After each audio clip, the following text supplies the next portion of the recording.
Selamat malam Bapak Ibu Saudara yang terkasih, kita mau berdoa. Tuhan Yesus, kami mau berdoa, kami serahkan untuk renungan firman-Mu ini ke dalam tangan-Mu. Di dalam nama Tuhan Yesus kami berdoa, amin.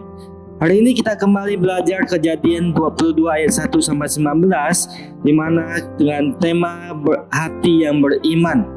Rahasia yang terakhir tetapi yang paling penting adalah hati yang beriman.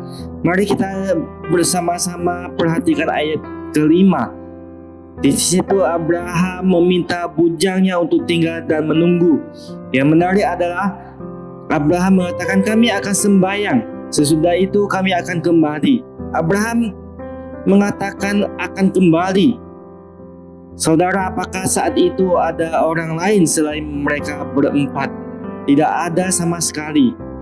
Kalau kedua bujangnya diminta untuk tinggal, berarti yang pergi hanya Abraham dan Ishak. Dan kita tahu bahwa yang menjadi korban bakaran adalah Ishak. Berarti seharusnya Abraham mengatakan, aku akan kembali, bukan kami. Abraham salah bicarakah?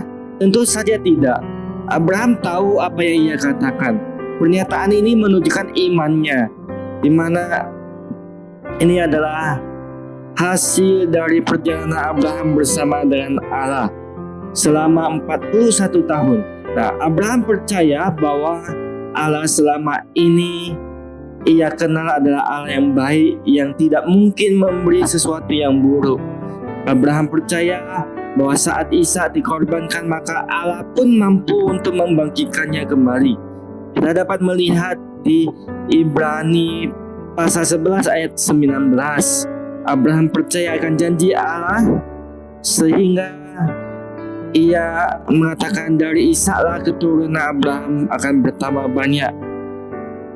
Kemudian kita juga menemukan pernyataan iman Abraham pada ayat yang ke-7 dan ke-8, di mana pada saat itu Ishak bertanya kepada Abraham, di sini sudah ada api dan kayu, tetapi di manakah anak domba yang untuk korban bakaran itu?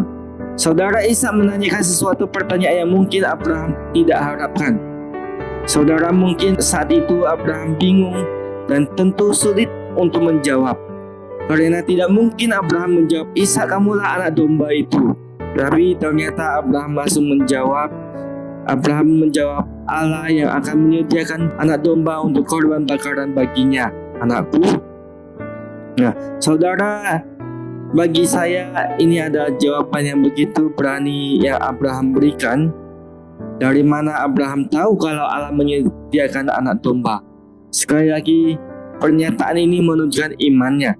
Abraham mengenal siapa Allah yang ia taati. Dia tahu bahwa Allah yang selama ini setia, Allah yang selama ini membimbing, yang mencukupkannya, adalah Allah yang sama yang akan menyediakan anak domba korban bakaran. Nah, saudara, dari awal saat Abraham menerima perintah Allah, sesungguhnya ia sudah memiliki iman. Iman inilah yang mendorongnya untuk taat. Abraham percaya bahwa Allah akan membimbingnya, Allah akan menyediakan yang dibutuhkannya. Kalaupun Ishak mati, Allah mampu membangkitkan dia kembali.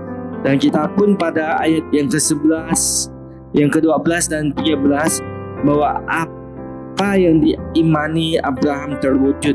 Malaikat Tuhan datang dan mencegah Abraham untuk menyembelih anaknya. Allah mencegah karena Allah sudah mengetahui ketaatan Abraham.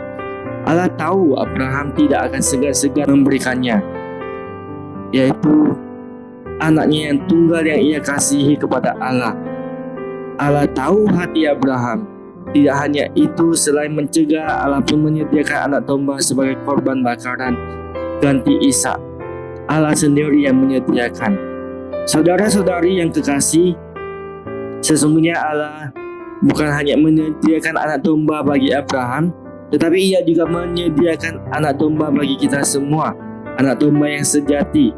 Allah menyediakan Yesus Kristus mati sebagai korban menggantikan kita. Begitu luar biasa yang boleh kita rayakan, kita ingatkan di dalam kelahiran Tuhan Yesus, bahwa Tuhan Allah menyerahkan anaknya yang tunggal yang ia kasihi untuk mati menebus dosa kita, supaya setiap orang yang percaya kepadanya tidak binasa. Sebagai anak domba, Yesus mau taat kepada Allah Bapa, turun ke dunia untuk mati menebus dosa kita. Dan Filipi pasal 2 ayat 8 dikatakan, dan dalam keadaan sebagai anak, ia telah merendahkan dirinya dan taat sampai mati, bahkan mati di kayu salib. Mari kita berdoa. Bapa dalam kerajaan surga, kami mau berdoa bersyukur untuk renungan firman-Mu. Berikan hati yang beriman kepada setiap kami Tuhan, agar senantiasa taat menjalankan perintah-Mu Tuhan. Di dalam nama Tuhan Yesus kami berdoa. Amin.